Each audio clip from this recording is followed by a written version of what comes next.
what to say. I can't believe it. I can't believe it. The crazy thing about it is that I was down here. I couldn't get to my vehicle because of the roadblock, and hindsight 2020, I could have easily been shot. Where were you when your picture was being plastered all over the country? You didn't even know? I didn't know. We received a phone call that my face was on there as a suspect, and immediately I flagged down a police officer. So while the country was looking for you, you were talking to police? I was talking to police, laughing and joking with police officers. And not only that, we were assisting the police. You know, we were part of the organization that put on this peaceful protest, and so when they started shooting, we went to the cops and asked, what could we do? How could we help them? And so the whole time we were helping cops. You know, and I understood, you know, just recently, less than 48 hours ago, a young man that had a permit to carry a gun was killed by a cop. And so when they started firing, when shots started firing, I went to the cop. I approached them, and I told my brother, I said, give your gun to this cop because we don't want an accident. We don't want them to come around the corner and see you with a gun and start shooting at you. And so when the first shots went off, we turned over our gun and let them have it, and then help direct traffic. We helped people get behind buildings. We were assisting. At the end of the day, we came for a peaceful protest. We didn't want anybody to be hurt. We came just for cops and the world to understand that those that are being killed by the cops, we want you guys to know that we're human, but we understand that cops are human. And so their human nature says we don't want anybody to be hurt. But what I'm bothered by is that my brother easily could have been killed because somebody that was irresponsible identified him as a suspect. Not as a person of interest, but a suspect. Mark, have you talked to police since your picture was plastered? Have you spoken to them since then? Yeah, I just got out of interrogation room for about 30 minutes. Where police officers lying, saying they have video of me shooting, which is a lie.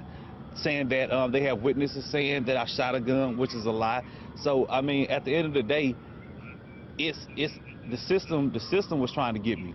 The system was trying to get me. Did you get an apology? No. That's something we did. No. We asked them, we said, you know what, now y'all have my face on the national news. Are y'all going to come out and say that this young man had nothing to do with it?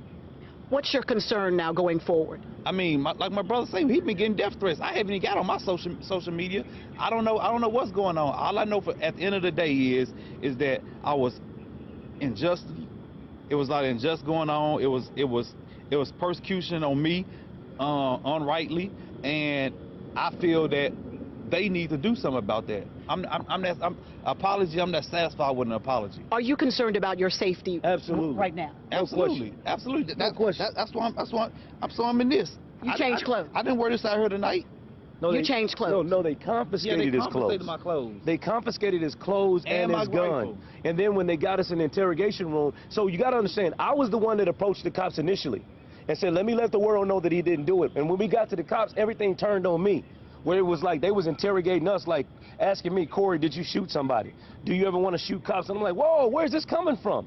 Why is it that, you know, and I know that the world is hurting right now because some cops was killed, but if I come to you and I'm trying to offer assistance, why is it all of a sudden you turn it on me? And you trying to make it seem like me and my brother are part of this, and the world, not just the local media, but the world has seen our pictures. The world has seen him, and now, you know, popular opinion, now he's already been indicted. He's already been persecuted because, like I said, I've already gotten death threats from people all over the world because they think we had something to do with this, and there was nothing. And before we left, I turned and I asked the cop, I said, sir, are you guys, I see y'all doing interviews in front of the police station. Are you willing to go in front and tell the world these two young black men had nothing to do with it? And he said no after the investigation.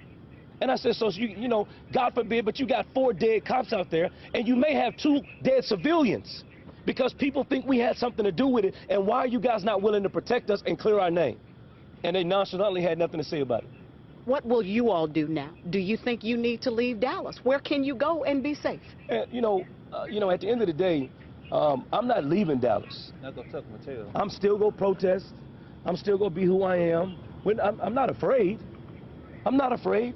You know, the Second Amendment gives me the right to bear arms as well.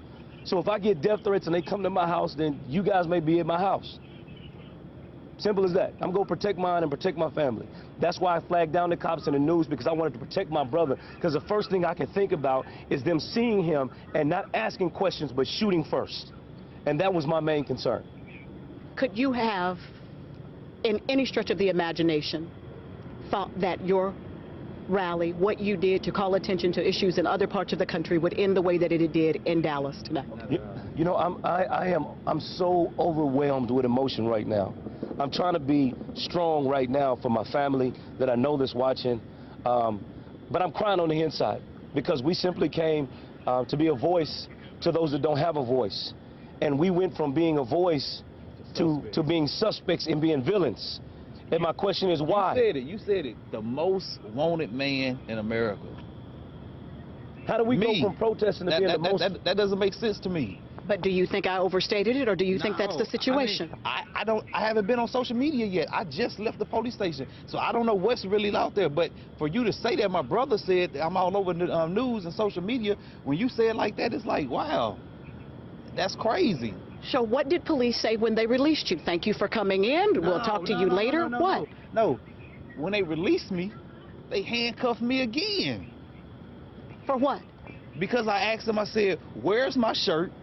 Where's my keys? And where's my gun? And where's my gun? Why are you confiscating this? We've already cleared our name. You guys already did the test. You've already tested us to make sure that nothing... Stop talking. You've already tested us, and so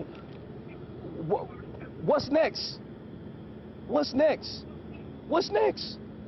You've already cleared our names within the department, but are you going to clear our names out here in this world? Because we got to go out here. We got to go homes. We got to get in our cars and go homes. And there are people, just like the idiots that decided to stand on top of a building and shoot cops, there are extremists out there like that. And we don't know what's going to happen to us.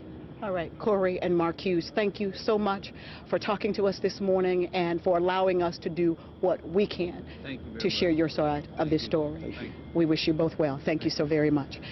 Reporting live in downtown Dallas during the midst of what is an unprecedented situation in this city right now. Reporting live, Robbie Owens. Back to you, Doug. Robbie,